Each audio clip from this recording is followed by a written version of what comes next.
Assalamualaikum warahmatullahi wabarakatuh. Pada hari ini kita akan melanjutkan mata kuliah rekayasa hidrologi, yang mana ini adalah pertemuan yang kelima dengan pokok bahasan penguapan atau evaporasi untuk bagian yang pertama.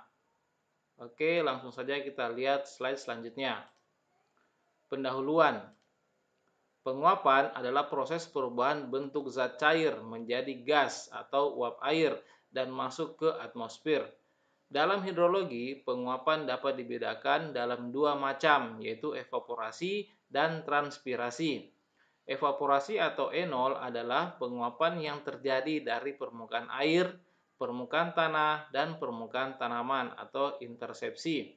Transpirasi atau ET adalah penguapan melalui tanaman, di mana air tanah diserap oleh akar tanaman yang kemudian dialirkan melalui batang sampai ke permukaan daun dan menguap ke atmosfer.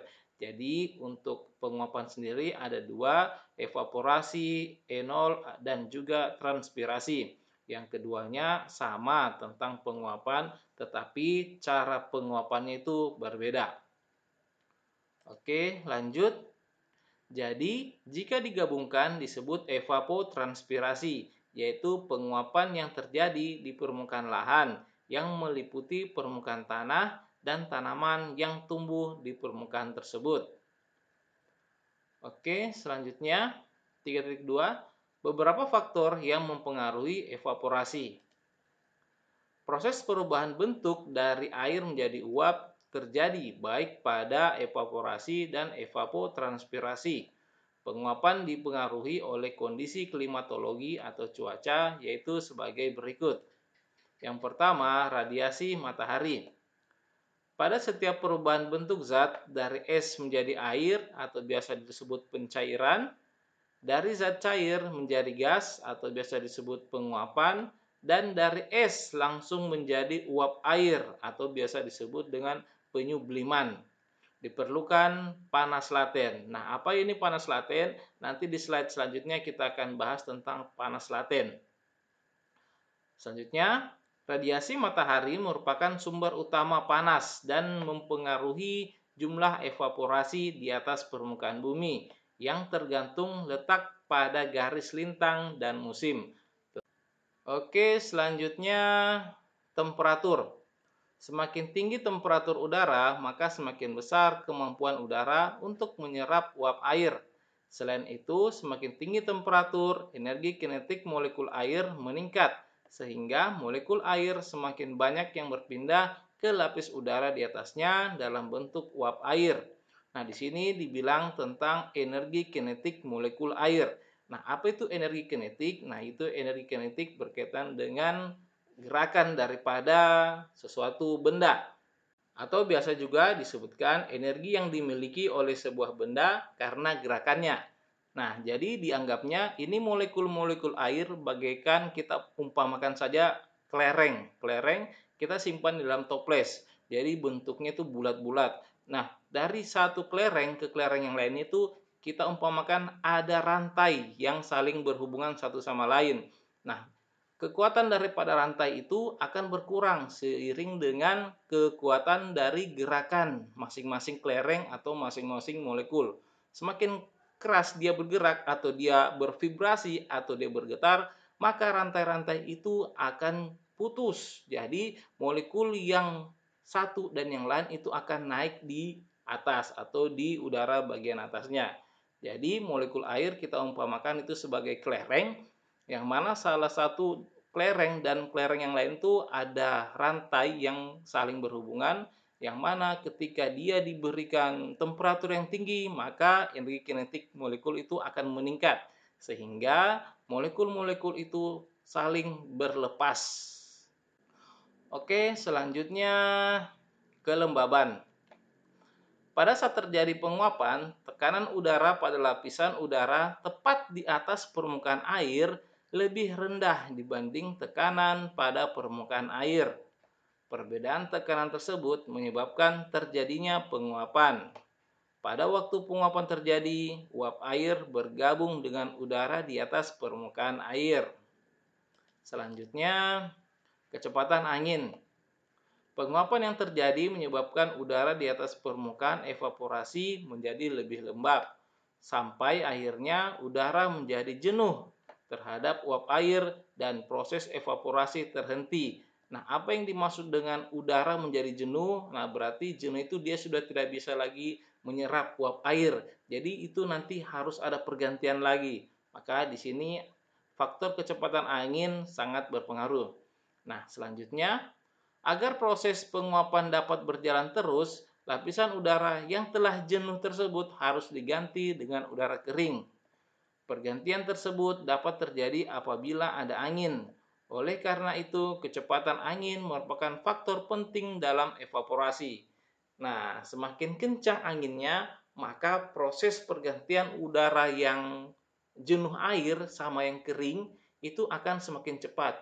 Jadi, laju evaporasi menjadi semakin tinggi atau semakin cepat dibandingkan ketika kecepatan anginnya rendah. Jadi, kecepatan angin mempengaruhi faktor dalam evaporasi.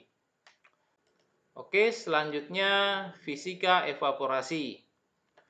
Penguapan dipengaruhi oleh suplai energi yang memberikan panas laten untuk terjadinya penguapan dan kemampuan pemindahan uap air dari pemindahan evaporasi.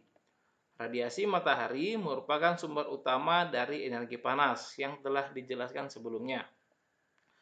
Kemampuan pengangkutan uap air meninggalkan permukaan evaporasi tergantung pada kecepatan angin dan kelembaban udara di atas permukaan air, seperti yang telah saya jelaskan sebelumnya. Berikut adalah beberapa parameter fisika yang berpengaruh pada peristiwa penguapan atau evaporasi. Nah, yang pertama adalah panas laten. Ketika suatu zat berubah bentuk, zat tersebut melepaskan atau menyerap panas laten atau latent heat.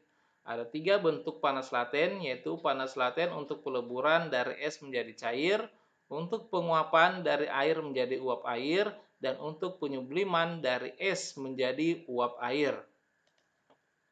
Selama terjadinya penguapan, air menyerap energi yang disebut dengan panas penguapan laten. Energi tersebut dipengaruhi untuk melawan gaya tarik-menarik antara molekul air. Nah, seperti yang saya bilangkan tadi, di antara setiap molekul itu memiliki sebuah rantai. Ibaratnya memiliki sebuah rantai, dan rantai itu akan terlepas ketika terjadi energi kinetik yang tinggi di antara molekul-molekul air, sehingga terjadi vibrasi dan menjadi lepas rantai-rantai tersebut, sehingga molekul-molekul air naik ke atas udara, sehingga molekul tersebut lepas dan berubah menjadi uap air. Nah, ini dia. Oke. Nah, panas penguapan laten tersebut diperlukan untuk penguapan yang merupakan fungsi dari temperatur dan mempunyai persamaan seperti berikut. LV sama dengan 597,3 dikurang 0,564 T. Nah, ini nilai ini adalah konstanta, ini jangan dirubah.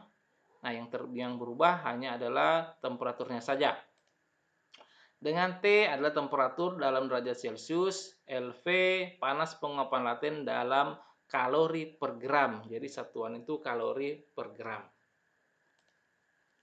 Persamaan tersebut mempunyai arti bahwa sekitar 590 kalori diperlukan untuk penguapan 1 gram air.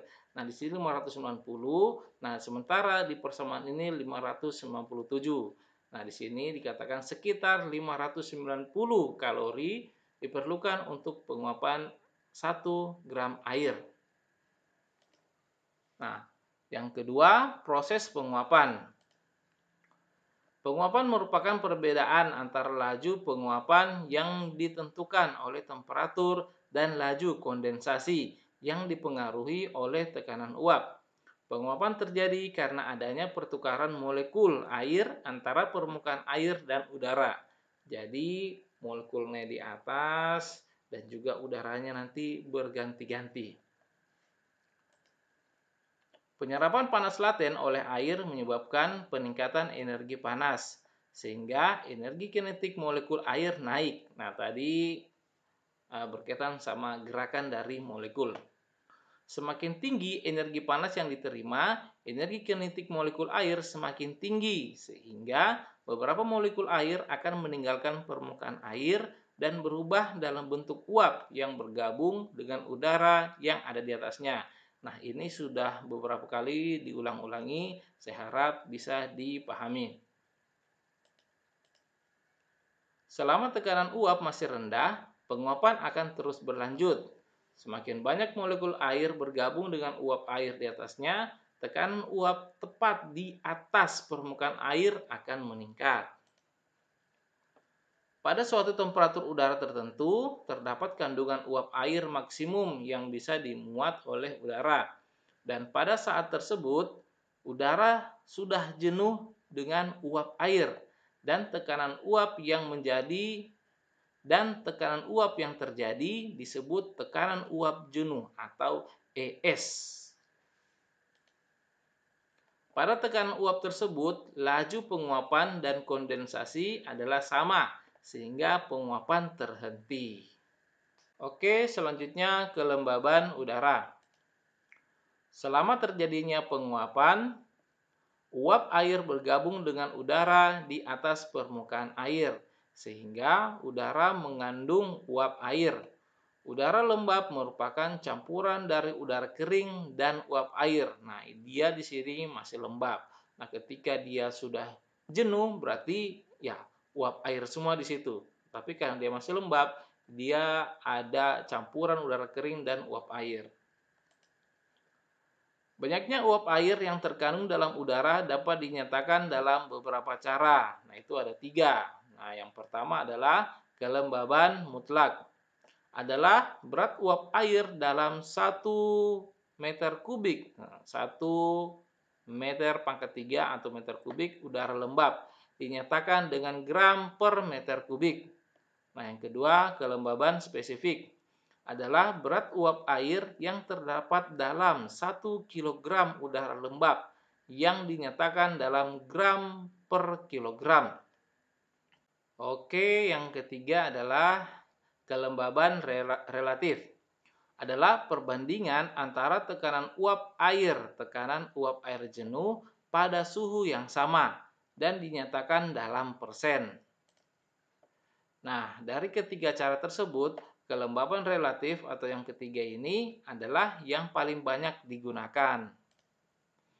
Kelembaban relatif dinyatakan dalam bentuk R sama dengan ini R kecil, R sama dengan ED per ES dikali 100%.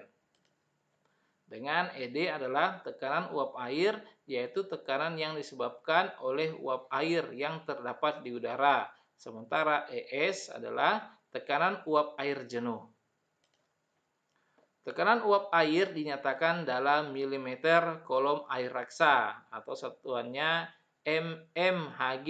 Ini mm adalah milimeter, Hg adalah untuk air raksa. Atau milibarometer atau Pascal, PA dalam satuannya Newton per meter kuadrat. Di atas permukaan air, tekanan uap air jenuh tergantung pada temperatur yang dapat diperkirakan dengan rumus berikut. ES sama dengan 611 XP, nah dalam kurung dikali 17,27 T per 237,3 tambah T, yang mana T ini, nah ini dengan ES adalah tekanan uap air jenuh, satuannya Pascal, dan T adalah temperatur dalam satuan derajat Celcius. Nah, kita masuk ke radiasi. Radiasi adalah suatu bentuk energi yang dipancarkan oleh setiap benda yang mempunyai suhu di atas 0 mutlak. Semua benda memancarkan radiasi dengan berbagai panjang gelombang. Biasa panjang gelombang itu satuannya itu lambda. Pancaran radiasi dari suatu benda mengikuti hukum Stefan Boltzmann yang mempunyai bentuk sebagai berikut.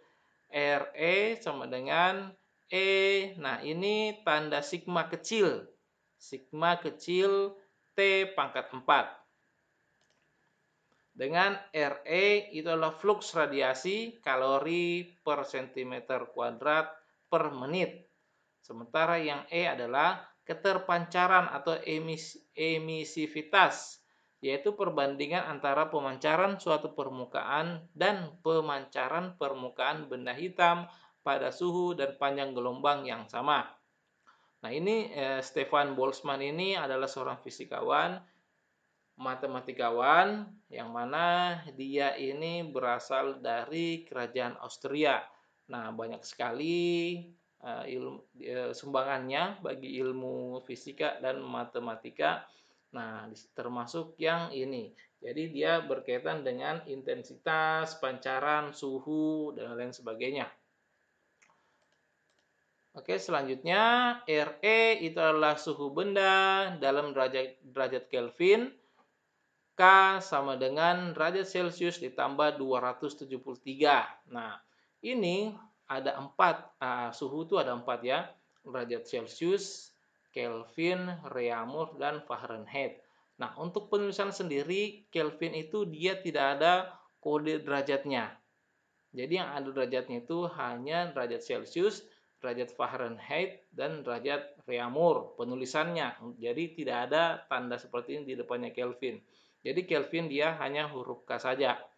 Nah, 0 Kelvin setara dengan 273 derajat Celcius.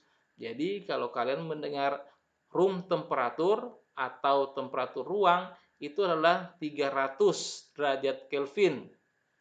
Nah, 300 derajat Kelvin. Nah, itu 300 derajat Kelvin kalau mau dijadikan Celcius, dia adalah 27 derajat Celcius. Nah, 27 derajat Celcius ditambah 273 itu setara dengan 300 derajat Kelvin. Nah, itu tadi adalah 300 Kelvin itu room temperatur atau temperatur ruang, yang mana kalau dijadikan Celcius menjadi 27 derajat Celcius. Sementara ini adalah sigma kecil, ada sigma besar, ini E terbalik. Nah, itu adalah konstanta Stefan Boltzmann. 1,17 kali 10 pangkat minus 7 kalori per cm kuadrat per Kelvin pangkat 4 per hari. Oke, saya rasa sekian saja dulu untuk materi penguapan di bagian part 1. Nah, untuk selanjutnya, di pertemuan selanjutnya, kita akan bahas lagi masih di materi yang sama tentang penguapan untuk bagian kedua. Oke, saya rasa cukup sekian saja untuk pertemuan yang kelima kita. Mudah-mudahan apa yang kita bahas hari ini bisa dipahami. Dan juga mudah-mudahan apa yang kita bahas hari ini bisa berguna bagi kita semua, terlebih lagi buat saya pribadi. Oke, kalau gitu saya akhiri, lebih dan kurangnya mohon dimaafkan. Wassalamualaikum warahmatullahi wabarakatuh.